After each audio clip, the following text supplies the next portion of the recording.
My name is Charlie Walsh from Brace the Hammer, and welcome to An Opposing View. And with me, I have one of the managing editors of the Busby Babe, Ryan. Good, man. How are you, Charlie? Yeah, I'm good. A bit tired, very nervous for tomorrow's game, to be perfectly honest with you. But apart from that, I'm good. I'm good. How are you feeling ahead of the big clash? Yeah, not too bad. We seem to be saving our best form for some of the cups at the minute, so quietly confident. Yes, as you should be. I mean, the last game happened. It ended 1-1. Did you feel like that was a fair result? How did you feel about that match? I'm one of these people who doesn't subscribe to the theory of deserving results. I think there's no such thing as deserving football. You either get what you go and get, or you don't. You know. So people have been saying how United have deserved more from the last few games. I don't buy into that. If you don't put the ball over the line, you don't deserve any more than you get. But I can see the point of view. We have been dominating games of late, creating a lot of chances, having a lot of shots on target, but not scoring enough goals. And the game at the weekend kind of fell into that category again. So I think you replay that game 9 times out of 10. I think we probably win. Sorry, if you replay that game 10 times, we probably win 7 or 8 of them with the way it went. But I don't begrudge West Ham their point. And it's not like you guys didn't have your chances towards the end either. I don't remember which of your players it was, but I remember De Gea had to make a save down at his near post towards the end, and that was a bit of a heart in the mouth moment for me. So I wouldn't begrudge you your point at all. Yeah, I would sort of vastly agree. I think that I think I do sort of look at it in the sort of deserved and whatnot way. I would say that you probably deserved it. I think you were a better team throughout the 90 minutes. I think that we started obviously very, very quick, like horrendously quick, as we tend to do under Bilic. And then for the rest of the sort of 70 minutes beyond that, we sort of struggled a hell of a lot. And then the last 10 minutes or so, we came alive, almost as if that was the plan all along, was to wait until that sort of ending period. But it didn't.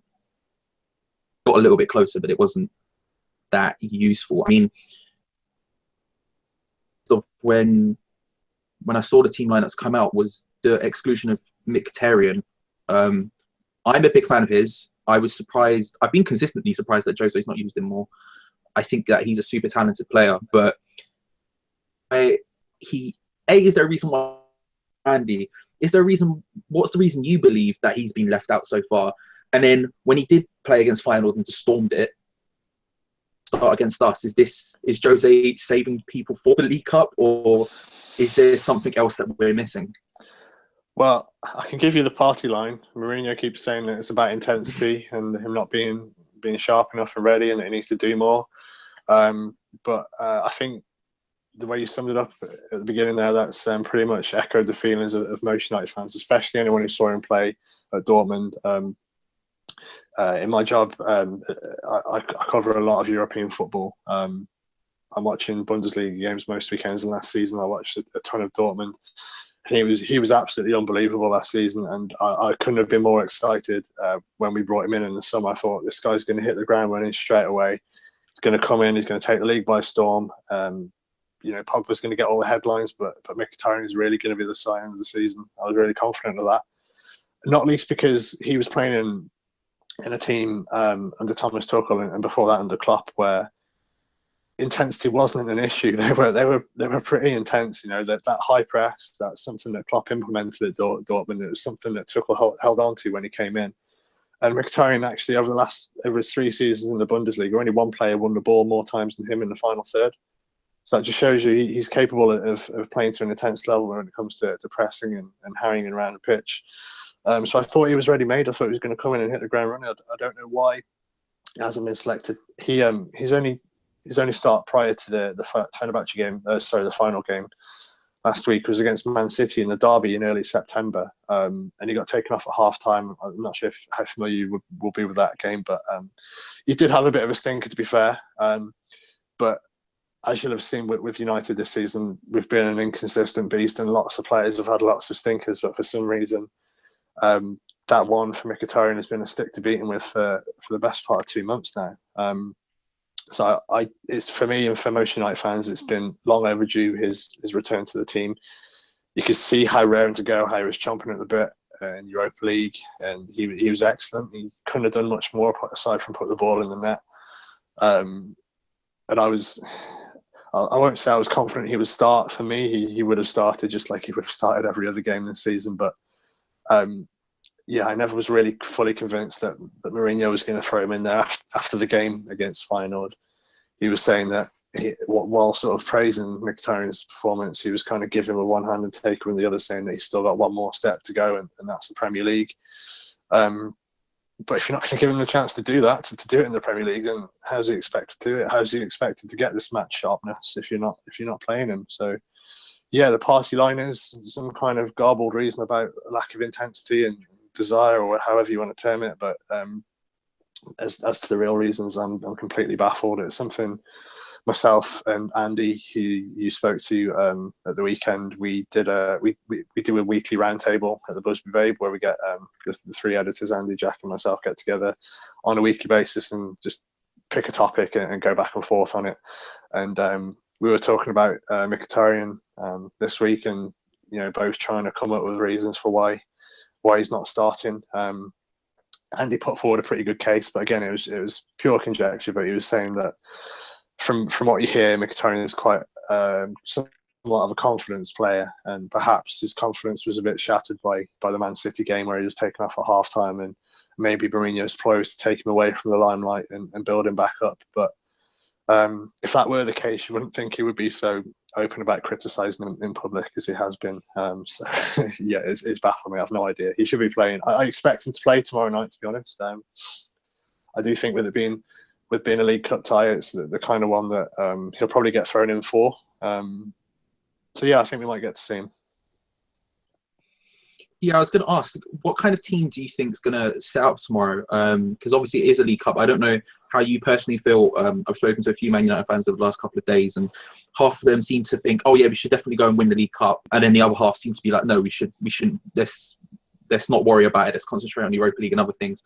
I guess, how do you feel about that, and how do you feel like you're going to set up? Are you going to set up with a rotated squad, or are you going to put out your best players? Will we see Marcus Rashford up front? These sort of things. What do you think?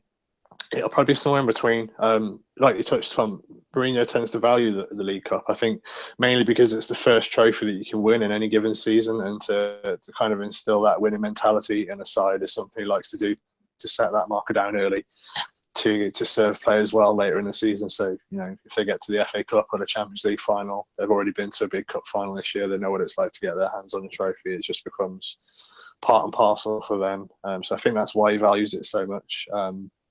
Quarter-final stage now, I expect him to put out a pretty strong team. There'll be an enforced change in that Paul Pogba is going to be suspended. We saw at the weekend he picked up his 5th yellow card of the season, so he'll miss that one. As I mentioned in my live chat earlier today, over on our Facebook page, I'm a little bit relieved that Pogba's actually going to get a rest. So, although it's good, he's our best player by some margin. I don't think there's any real debate about that. But to play him every game, and he didn't have a pre-season, he came straight from holiday and straight into the United team. To give him a bit of a rest, I don't think is a bad idea. I'd also like to see Zlatan rested, because the guy's 35. He has only missed 2 games so far this season, one by suspension against Arsenal the other week. Mourinho said that Michael Carrick can't play every game at 35 years of age, but it doesn't seem to apply that same logic to Ibrahimovic, and I think of late it's shown a bit. Some of his finishing has been erratic. He looks a little bit shy of confidence, and a little bit of sharpness is missing. So take him out maybe. I expect to see, I would say Herrera will probably start. I think Carrick is still going to be injured. We've got a few defensive injuries, so it'll probably be a similar backline to what we saw at the weekend. Maybe Sergio Romero will play in goal, but like I say, at the quarter-final stage now, there's a good chance that it'll be a fairly strong side. Maybe sort of 7 out of the strongest 11 will be in there, so maybe De Gea will play. You mentioned Rashford. He's been out of form of late. He's another one I wouldn't mind seeing rested, but I guess we can't rest everybody at the same time, so somebody's got to play. Martial will be a good candidate to play. He's been lacking confidence, so maybe this will be a game where he can come in, a bit less pressure than in the Premier League. But I think Rooney and Mkhitaryan will probably be part of the front 3. So somewhere along those lines. you mentioned very briefly the centre backs. Over the last couple of seasons, I've been shocked about how off United's defence have been, and it's always struck me that you needed to go out and get like just a top class, right now ready centre back. There was obviously rumours about Otamendi, and then he ended up going to City, all that sort of stuff. You seem to have got someone who was maybe almost at that top level, but certainly playing very well in Eric Bailly. He's in. I don't know if he's still injured. Is he still injured? He is, yeah. And obviously, Chris Smalling was almost a revelation last season. Was a rock at the back, and then, from my point of view, anyway, and then I think he's still injured as well. Defense, because we didn't really trouble it at the weekend too much, which seems to be our way at the moment. But are you concerned when you looked at like Phil Jones and Rojo as a sort of centre back pairing? Is that concerning to you if we ever get near it? Is that a worry to you? It was, to be honest. Credit where credit's due, though. Rojo and Jones have done a decent job since they come in. Rojo is an absolute car crash at left back, but at centre back he's serviceable. So well beaten. But if he's your third or fourth choice, you're not doing too badly. The case has always been the same for Jones. If his bones don't fall off, then he's not a bad player. But he's just so injury prone, you can't rely on him. It's really stifled his development. And we've reached a stage now where I think he's about 24 and he's no better than he was when he was 18 or 19. But yeah, talking about just a general point about our centre backs, I think, judging by all the reports we read in the media, it's an area that Mourinho's going to look to strengthen in January. At least some centre. Eric Bailly, like you mentioned, came in, has been a revelation for us. Not a lot of people knew much about him coming from Villarreal. He'd only had about, I think, 25 senior games under his belt at that point. He was a 22-year-old centre back. He's still a very raw player, but he's been absolutely superb. And it was a big blow when we lost him to injury. Actually, he started last season really well, and then he kind of reverted towards the old Chris Smalling. Towards the back end of the campaign, he's been that same player so far this season too. We saw against Chelsea when we got absolutely turned over at the bridge.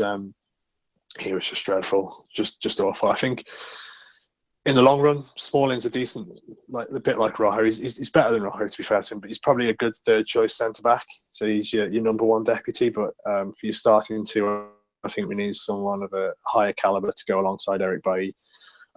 So yeah, if that's an avenue that West Ham wanted to exploit, kind of short of top quality strikers, which is somewhat of an issue for you. I know Simone Zaza hasn't worked out as was hoped. I imagine you're probably still going to be in the market for a striker come, if not January, then in the summer. But if there were a way to, I don't know, maybe you get Lanzini in a central high area or something with his movement. And obviously Payet out wide, coming in onto his right foot and with his delivery is always going to be a problem. But yeah, the centre of our defence, I think we're particularly prone to good movement, as we saw against Chelsea. So that's something you guys can look to exploit.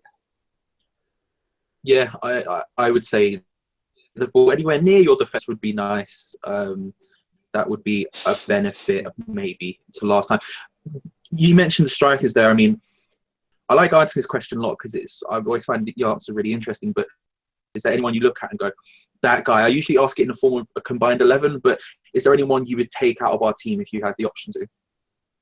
Other than Payet, the obvious one. Everyone's going to pick Payet regardless. The dude's got nominated for a Ballon d'Or. So Payet's amazing. He's one of the best players to watch. You're so lucky to have him. So yeah, he's the one. He'd get into most teams in the world when he's on form. Who was it? He scored that solo goal against this season. Middlesbrough. No, was it Middlesbrough? Yeah, yeah, the one where yeah. Cut in. I think that's probably still winning my personal race for goal this season so far. He's so yeah, he's the obvious one. I like Lanzini. I think he's a good player. He's technically strong. He's tidy on the ball. He's fairly creative, and he's an okay finisher. But obviously, you see more of these players. So please correct me if I'm wrong on any of these. Aside from that, you're good so far. I think you've undersold Payet a bit, but apart from that, you're good so far. To be honest, one of the guys I was expecting to see a bit more from, he's definitely got quality to have an impact. Maybe he still will, but Sofiane Feghouli, when you brought him in on a free transfer for Valencia, the obvious comparison to make is with Riyad Mahrez, because they're both of Algerian descent. But he's that kind of tricky winger I thought could have come in and had an impact. There have been questions over his attitude in the past, and maybe that's part of the problem. It's kind of an application issue that held him back at previous clubs. So maybe that's why he's not getting the team. But in terms of ability, he's got plenty of it. So I guess that's one I'll throw back at you. Did you expect to see more of Figurli? He was one of those people, when we were first linked with him in the summer, I legitimately wrote it off as unattainable. I was like, there's no way we could get Sofian Figurli. And then a week later, Sofian Figurli signed on a free contract. And I was like, wait, hang on, what? When he played in preseason, he showed what he was capable in fits and spurts. There were times where he looked really good, and then there were times where he was sort of completely out of the game. But in preseason, you expect that sort of thing. I think his biggest downfall is probably, I assume his defensive work rate isn't great in training, because obviously we've changed the three at the back, as everyone seems to have, and Mikel Antonio has the work rate of the dude just does not stop. And so when Sofian Figurli's role would have to drop into a back role, and Antonio just does not stop running. So I assume that's why he's not been playing a lot. He's there, he exists in the world, he is in the squad. He's just not finding much game time. But I think he's part of a larger trend that all of our summer signings have been disappointing pretty much. Another guy that I was looking forward to is Havard Nordtveit. I thought he was going to come in and be a rock, and he just hasn't. But again, all of our team's been rubbish, to be frank about it.